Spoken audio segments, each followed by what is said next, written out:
Salut à tous, ravi de vous retrouver sur canalturf.com pour évoquer les réunions de ce jeudi 14 janvier. Pas de programme à Vincennes en ce jeudi, mais une réunion principale pour les trotteurs sur l'hippodrome de Cagnes-sur-Mer avec le toujours très attendu prix de la Côte d'Azur. Nous évoquerons donc cette réunion cagnoise avant de vous transmettre des informations en réunion 3 à Pau, puis en réunion 4 sur l'hippodrome de Pornichet-la-Baule. Concernant le quintet, prix de la Côte d'Azur, une épreuve toujours très convoitée, j'aime beaucoup le numéro 10, Valzer di Poggio, on ne le présente plus, c'est un cheval qui reste sur une victoire à Vincennes. Auparavant, il avait été disqualifié à 2 reprises dans les préparatoires au Grand Prix d'Amérique, Prix de Bretagne et Prix du Bourbonnais. Mais c'est un cheval qui, en 2020, s'est permis le luxe de signer 11 victoires d'affilée. Il effectue des placements sur la Côte d'Azur avec de sérieuses prétentions. Le 10, Valzer di Poggio, candidat au succès. Je lui pose le 14, Alcoy qui est bien connu en pareille société. Il devra certes prendre 25 mètres, c'est là que le bas blesse, mais c'est un cheval qui se plaît à Cagnes. Il a couru 5 fois sur le parcours pour 4 victoires. Le 6, Freya Dupont, vaut beaucoup mieux que ne l'indiquent ses derniers classements. Elle a déjà bien fait au niveau groupe, elle est gagnée au niveau groupe. Cette course constitue un objectif pour elle, elle sera pieds nus pour l'occasion. Elle devrait redorer son blason. Le 5 dans cette épreuve, c'est Golden Bridge, un 5 ans, le seul 5 ans au départ de cette course. Sachez qu'il est régulier et ce face au meilleur de sa promotion. Lui aussi effectue un déplacement ambitieux. J'ai également retenu en bon rang le 16, Bulle du Le Mans, qui fait sans conteste partie des meilleurs juments d'âge de la région. Elle l'a prouvé à maintes reprises. Elle est très efficace et confirmée sur cette piste cagnoise. Elle sait finir vite, le rythme va être soutenu et à mon avis sa fin de course peut lui permettre de disputer les premières places. Le 7 dans cette épreuve, c'est Fashion Queen, une jument régulière, 15 podiums pour elle dont 7 victoires en une trentaine de courses courues. Elle a également des références à faire valoir dans les quintets puisqu'elle compte une victoire et 5 places en 8 événements courus. Une nouvelle fois, elle devrait être dans le coup. J'ai ensuite retenu le numéro 8 dans cette épreuve qui me semble en mesure de bien faire.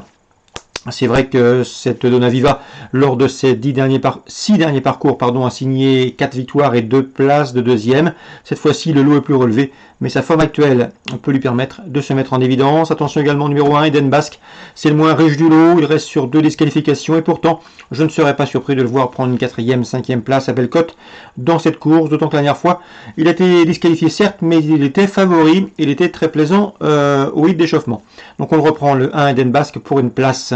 Résumé chiffré, 10, 14 et 6 pour mes 3 préférés, devant le 5, devant le 16, le 7, le numéro 8 et le numéro 1. La suite du programme à Cagnes-sur-Mer, la deuxième, je vous recommande le 212 Gaucho Giel, qui vient de s'imposer avec la manière. Sur ce tracé, il sera pieds nus et confié à Eric Raffin. Confirmation logiquement attendue. Dans la suivante, le 307 Gabiano, qui a déjà bien fait à Vincennes dans des lots plus relevés, mais qui reste sur une disqualification, trouve ici l'occasion de se racheter.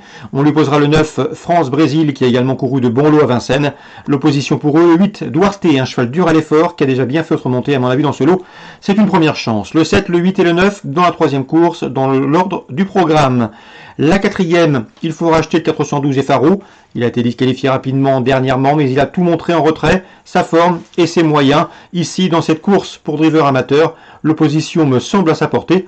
Je le vois s'imposer, le 412 Efaro, pour des jeux simples.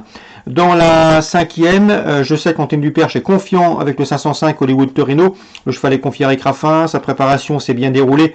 Il n'a pas démérité dernièrement à Paris. Et à mon avis, dans ce lot, c'est une première chance. Antenne Duperche, son entraîneur, est très confiant. L'interview sera certainement disponible sur notre site canalturf.com. 505 Hollywood Torino. L'opposition pour lui, elle viendra du 8 à Pilule, qui reste sur un plaisant succès sur ce parcours cagnois. Du 9, Yatus, qui sera déféré les 4 pieds pour la première fois et qui reste également sur une victoire. Et le numéro 7, dans cette épreuve, Hold of Contal, ça fait plusieurs fois que je vous le recommande. Il a à chaque fois répondu présent, c'est un bon finisseur. Un cheval que Rémi Mourlon préserve et ménage est toujours présenté à bon escient. 5, 8, 9 et 7 pour d'éventuels couplets dans ce 5e rendez-vous, avec des éléments d'avenir au départ. La 8e, j'aime beaucoup le 7 Futur de Chaîne puisque Antenne Duperche est confiant. Il serait déçu de ne pas terminer sur le podium. Il craignait surtout le 11 Marcello Wib qui vaut largement l'eau de ce genre. Attention également au numéro 6 dans cette épreuve Franklin Park qui vient de prouver sa forme en s'imposant sur ce tracé. 6, 7 et surtout le 11 dans la 8e. On passe à Pau, Réunion 3. Dans la première, je vous conseille le 102 Mutual. À mon avis, le cheval affronte un haut à sa portée. On lui associera le 3, Toy Room, qui reste sur une victoire sur ce tracé. En tout cas, qui avait gagné sur ce tracé au mois de novembre. 102, 103.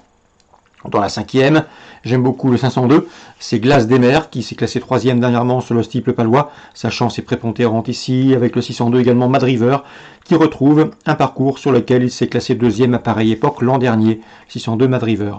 Concernant Pornichet à Réunion 4, dans la 8e, j'aime beaucoup le 3, Dream in Normandie. Le lot n'a rien d'extraordinaire, sa forme est optimale puisque lors de ses 2 derniers parcours, le cheval s'est classé 2e sur cette PSF de Pornichet, sur 2100 mètres et sur 2400 mètres. Cette fois-ci, on rallonge le tir, 3100 mètres, mais à mon avis, il doit pouvoir s'en sortir. 803, Dream in Normandie, l'opposition pour lui, elle viendra du 1. Dans cette épreuve, c'est Sun de l'Orme qui a gagné sur ce tracé le 22 décembre, course dans laquelle il devançait le 806 Sataman Ermac, qui s'est classé 3e de cette course référence du 22 décembre. Bref, en résumé chiffré pour la 8e à Pornichet, Réunion 4, on retient le 3, le 803, on retient le 1, le 801 et on retient le 6, le 806.